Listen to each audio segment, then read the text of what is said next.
Welcome back. Priyanka Gandhi Vadra campaigned for the Congress in poll-bound Karnataka today, and keeping with the recent strategy of the party, she announced a women-centric scheme of 2,000 rupees per month for all women heads of households if the Congress were to be voted to power. She made the same pitch in the recent Himachal elections, and the Congress managed to defeat the BJP there. But in Uttar Pradesh, the party suffered its worst ever defeat despite this woman card. So will this Naari card pay off for the Congress in Karnataka? And most importantly, the BJP is alleging that this is yet another example of what they call the Revdi culture, whereby the state simply does not have the fiscal means to try and provide for these fanciful promises. So let's first try and play out the story, and then we'll go across to our guests.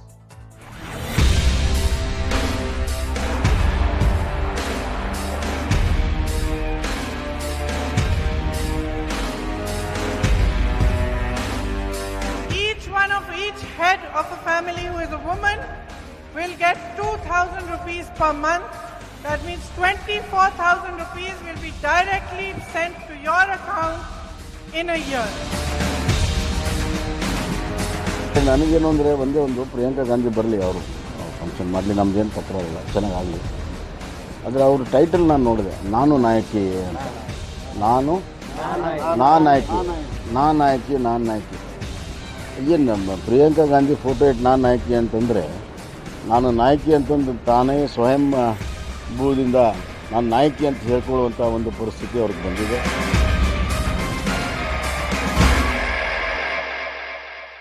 All right, let me bring in our guests on this topic. S. Prakash is BJP spokesperson, Karnataka. Sanket Yanagi, KPCC spokesperson of the Congress Party. R. Rajagopalan, senior journalist, joining us. And Vijay Sardana, agricultural economist, also on the broadcast. S. Prakash, the Congress is saying, this is an electoral promise. It worked for them in Himachal Pradesh, where the Congress defeated the BJP. It did not work for them in Uttar Pradesh. But in Karnataka, they are confident that it will work, because it's not just the 2,000 rupees for every woman head of household. They're also promising 200 units of free power per month to every household, supplying 10 kg free rice to the poor every month, and free housing for everyone from the SC/ST community. So they are saying that this is a winning combination that is likely to defeat the BJP. Your response? Run up to the election, every political parties announce various schemes and freebies. This has become a practice in Indian politics these days. But the Congress party had made similar assurances even in Chhattisgarh, Rajasthan, by announcing that all unemployed youths will be paid 3,000 rupees, all widows and old age pension will be increased to 2,000 rupees, 1,000 rupees. But none of them so far have been implemented in any of the Rajasthan and Chhattisgarh. And also the announcement they have made today is about 2,000 rupees per family in Karnataka. Yeah. That is about 1.5 to 2 crore family will be paid 2,000 rupees per month, yearly 24,000 rupees. And my simple question, I have no problem with their announcement because it is there left to them. But they have to tell the people how they are going to manage the finance. How are they going to find the resources to make the payment? Yeah. That should also be placed on the record. So Sanket Yanagi, the BJP's attack is that this is part of the Revdi culture. If you were to give every woman head of household in Karnataka anywhere between 1.5 crores to 2 crore women head of household, 2,000 rupees per month, 24,000 rupees annually, that will cost the state exchequer anywhere between 3,600 to 4,800 crores. And as per the last budget that was submitted by Mr. Bommai, the gross outstanding public debt in the state of Karnataka is 5.91 lakh crores. Where is the state going to find this money to basically give out a dole to every woman of the state? Simply, it has not become possible for the BJP because of the corruption means, and does not mean that it is not possible for the Congress without corruption. Where there is a corruption, it is not possible. And BJP has shown that it is not possible, and BJP has even shown that the corruption is the menace in the state of Karnataka because of the BJP government. So nothing has been possible for them. But the point here which I would like to make here is, there is a difference between welfareism and the freebies. There is a difference between allurement and empowerment. We believe in empowerment of the woman.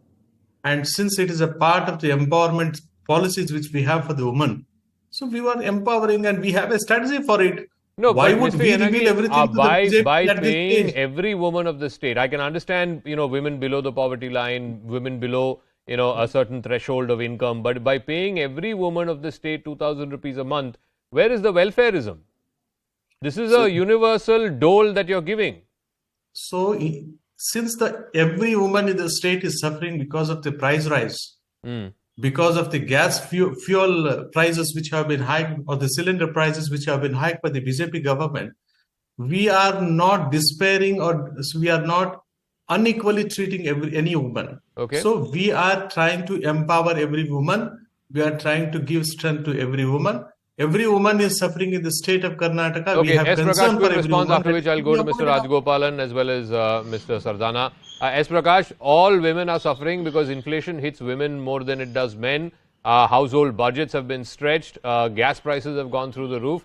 Therefore, the Congress is justifying this 2,000 rupees to women.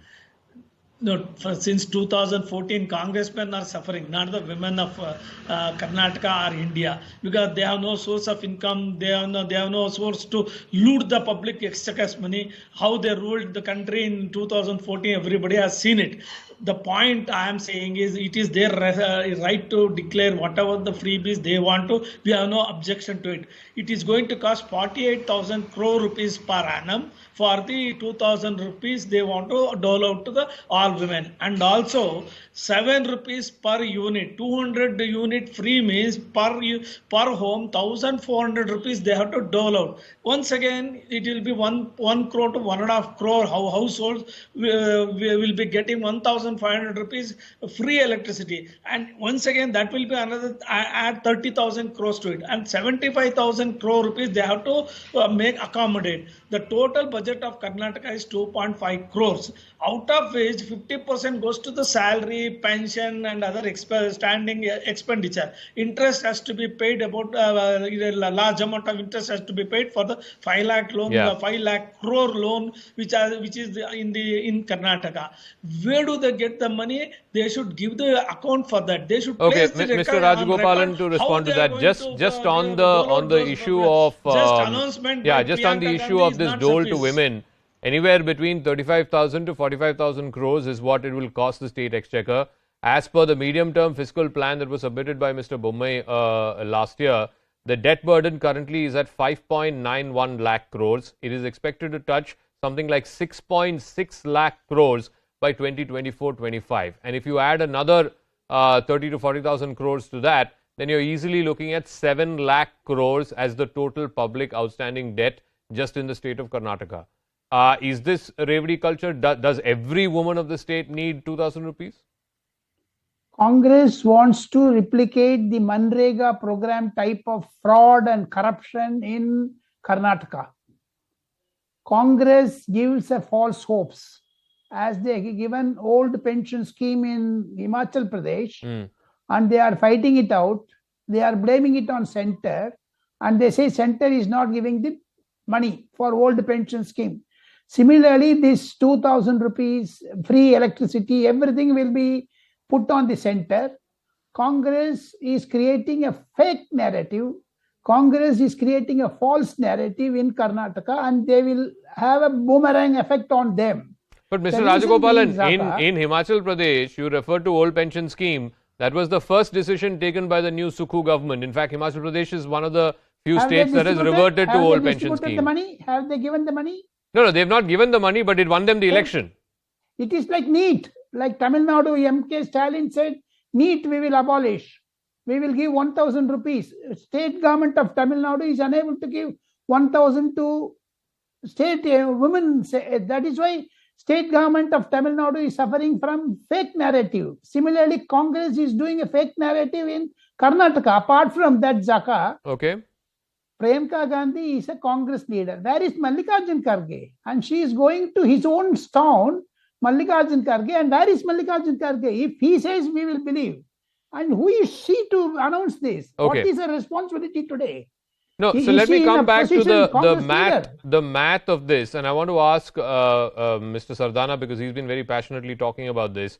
The total liabilities just for the current fiscal, which is interest payment, salaries, pensions, The total liabilities in the state of Karnataka for the current fiscal are 4.5 lakh crore rupees.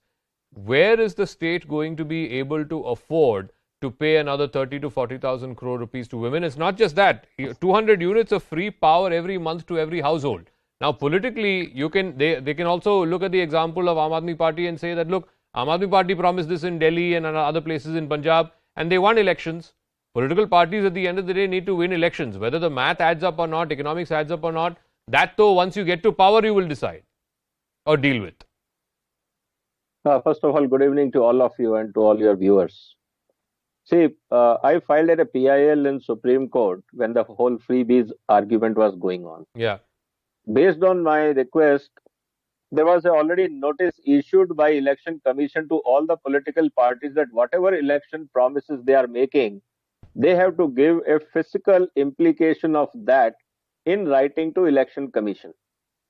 Suppose they are saying 2,000 rupees per month per household lady, which will be something, whatever amount they have calculated, they have to declare what is the implication of this, what is the total cash outflow, and what is going to be the revenue generation to compensate that. If Congress party is not submitting this statement to Election Commission, the message is clear. It is simply a misleading statement. It is a fake statement, and Congress is not serious about it. So if Congress is serious about it, let them reply to the Election Commission and to the people of India and Karnataka that whatever claims they are making, as per the declaration and calculation expected by Election Commission, please submit that statement so that we know what is the fact. But Mr. Sardana, I mean, the Congress and the opposition can also claim that, the Modi government gave 80 crore poor people free food during COVID. Isn't that Revdi culture? 4 crore cylinders have been given through Ujjwala. Isn't that Revdi culture? So their argument is when BJP gives its welfareism, when opposition gives its Revdi. The point here comes up is that if you are giving 2,000 rupees to BPL family, yes, it is a welfare scheme. If you are not giving to BPL family, if you are giving to a person who is working in IT industry, who is already employed, who is already having job in government or in private, who is already having businesses, who is already having alternate source of earning and means of earning, if you are giving it to them, this is nothing but a loot of the public taxpayers' money in the name of political bribery. So what we have to be very, very clear in this country as citizens of India, we should ask straight question to all such political leaders, those who want to misuse the taxpayers' money for their political bribery. So Mr. Yanagi, I think I come back to that point. If it was 2,000 rupees for those women who are living below the poverty line, or there's a certain income threshold that you have kept, and those who are below that income threshold, if you're giving them 2,000 rupees a month, nobody would have said that this is Revdi culture. Nobody would have attacked the Congress party. That would have been targeted welfareism. This is, as Vijay Sardana said, a political bribe you're giving to the voters before elections. Now we have made it where the announcement has come today. We will clarify who are all entitled, who are all not entitled in the coming days. And we will also clarify how it would not be a burden on the state exchequer or the taxpayers of the state of Karnataka. And we would also, in the meantime, clarify how it is not a burden on the state and state exchequer at any point of time, and how we are managing the funds. No, but Mr. Yanagi, shouldn't you have explained this before you made the announcement? You can't make the announcement and then say, oh, now we will find the policy to back the announcement. Before making an announcement, we have a particular calculation. Based on the calculation only, we have done it. And we will justify it as and when it is required in a forum which is appropriate. And we will do that. It is not that we do not have any calculation, just randomly we announced it. It is not so. Okay. All are the senior leaders, all have the calculations, all have discussed, decided, and then it has been announced.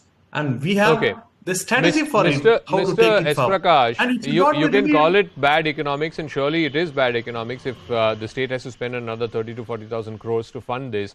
But you look at the recent elections in Himachal Pradesh, Congress said we will go back to old pension scheme, even though everyone agrees that old pension scheme is bad economics. They made that promise, and many believe that that was the single biggest reason why the Congress won that state. Similarly, if Priyanka Gandhi announced 2,000 rupees to women in Himachal, and that helped swing some of the women vote, why should you fault the Congress for thinking that they can do the same thing in Karnataka? Ultimately, all political parties, as the BJP itself says, they fight elections to win elections. No, I'm not objecting to their announcement at all. Several promises were made even in Gujarat election, even in UP election. Did they won? Himachal Pradesh is a very small state. It's about 68 seats. What about the Gujarat, where 189 seats they fought? How many they won? They have also made very tall claims. Even Aam Aadmi Party, they promised sky. Why they promise such huge benefits to the people? They are certain they don't come back to power. They will have no responsibility to fulfill those promises. It is for the incumbent government to look into it. Now the Congress party in Karnataka has no chance of coming back to power. So every day they are announcing 1,400 rupees electricity free, 2,000 rupees monthly free, 10 kgs of rice free, and I am telling you, 2 more promises are awaits from Congress party. They said 5 promises will be making it. They have to put the roadmap first, not later on. After announcement, it is not possible. It is not correct. He says now we will decide who will get it, who will not get it. Then does it mean to say Mr. Rajagopal, this form of every family. You can call it Revdi culture, you can call it welfare politics. This is something that's been followed in other South Indian states also. DMK promised free color TV. And rice at 2 rupees a kilo. Jayalalitha then followed that up with free thali, so on and so forth. They also promised mixie and grinder, everything. Yes, correct. Now voters are now very much educated, Saka. It's not that old time now. Apart from that, I am glad that Congress spokesperson has withdrawn Priyanka Gandhi's statement, and now he clarified that they will work out some scheme. After Saldana has said that Supreme Court has taken, Congress is waking up to the situation. I am very sure Congress is creating a problem. Congress is not creating a solution. And now they want to create a problem so that BJP gets reduced, so that they come to power. That's a natural ploy. Apart from that, Congress, which ruled India for 70 years like that, what did they give ultimately? There is no development of Karnataka. Now Congress should institute a some type of thing. Who is going to be the chief ministerial face? Instead of doing politics, they are coming into the economics of it. My understanding is Karge is only a puppet, and the remote controlled, three Gandhis are remote controlling Karge, and it's an insult to the Karnatakas. That is that's a political part. I'll give Mr. Sardana the final word. Mr. Sardana, the results to such promises, like I said, you can call it Revdi, you can call it welfareism. The results to it is mixed bag. Aam Aadmi Party with free power and free bijli won in Delhi. They also won in Punjab. Himachal Pradesh, Congress promised 2,000 rupees in old pension scheme. They won there. So, if it is electorally working, particularly in state elections, then you can't blame political parties for it, because political parties will do what it takes to win elections. I'm not blaming political party. It is the fault of the voters of India. They do not realize that not a single political party or a political leader pays a single penny from their pocket. It is the taxpayers' money, it is your and my money, which is rooted in the name of political bribery through manifestos. Okay. So, voter of India has to wake up and ask the direct question, tell us what is the source of funding which you are promising. Are you going to borrow more from the bank, or you are going to tax us more? Okay, we'll leave it at that. I'm completely out of time. Sorry about that. Completely out of time. Thank you very much to all our guests. We'll see how the battle for Karnataka primes up. It's just gotten started. It's going to be a fascinating election contest this summer. With that, it's a wrap. Maria Shakil joining you with News Epicenter.